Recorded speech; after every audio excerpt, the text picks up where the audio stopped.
Hi there. In this business topic video, we're going to take a look at another of the main motivational theorists. We're going to take a look at Herzberg, who became well known for his two-factor theory of employee motivation at work. Of course, Herzberg is just one of several well-known motivational theorists that you're likely to cover in your studies, including Taylor and his scientific management and Maslow's hierarchy of needs. But in this video, we're just going to take a look at Herzberg, explain a little bit more about his background, and then take a look at the two different ways in which he thought employees should be managed based around their need for motivation at work. Like many of the motivational theorists, Herzberg was actually a psychologist because, of course, motivation is intrinsically linked to the idea of what motivates a certain type of behavior at work, what gives people the will to work and to work hard and to work well. But Herzberg's specialism was also in business management, the psychology of business management. And he came along later than Taylor, whose scientific management approach you may have come across. And Herzberg very much disagreed with Taylor's view of the world. Taylor, of course, if you remember from scientific management, was all about financial rewards. He believed that money alone was the motivating factor, and it linked on to the concept of piece rate, paying people for what they made. Herzberg took a different view. His studies convinced him that actually there were many more factors that were much more important than money, and in particular a series of non-financial factors, motivators, that were the key to success when it comes to motivating your staff. Herzberg divided his factors into two, hence the name two-factor theory. He identified a series of what he called motivators. These were the factors that actually did in his opinion, motivate people to work hard at work. And he also identified a series of factors that he considered to be what he called hygiene factors. What he meant by this was that these are factors which, if they are not present, they will demotivate employees. However, simply by being present was not enough on their own to be motivators. So the key thing about hygiene factors to remember is that if they're not there in the workplace, they can be demotivating. If they are there, they're not enough on their own to be motivating factors. Herzberg believed that there were other factors that were more important than that. So let's just briefly mention what these motivators and hygiene factors were. Looking at the factors that Herzberg thought did motivate people at work, he was basically looking at the non-financial approach. So, for example, giving employees significantly more responsibility at work in their job role was a way to motivate them, as was designing their job and giving them work that they found fulfilling and perhaps challenging and rewarding, not just from a financial point of view. And Herzberg also stressed the importance of recognizing achievement, recognizing when employees were performing well and contributing to the business success.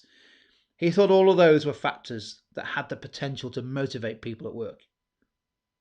Whereas the hygiene factors, these were the factors that businesses simply had to get right. They had to be there.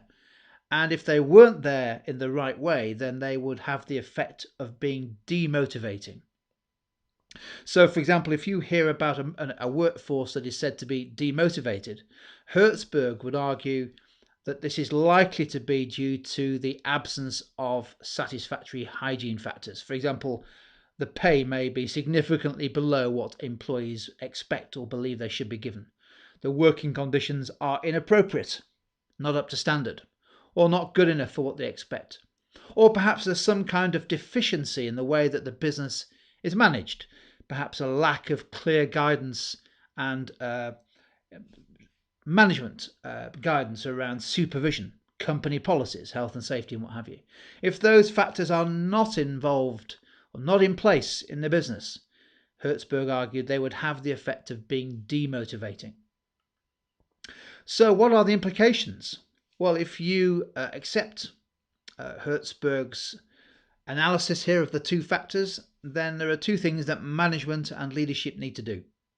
Firstly, they need to ensure that the motivators are in place. And secondly, they need to ensure that those hygiene factors are met.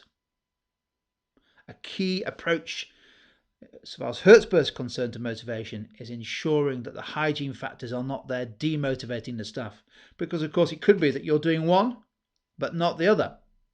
You're trying to motivate using motivators, but you haven't got the basics right in terms of those hygiene factors.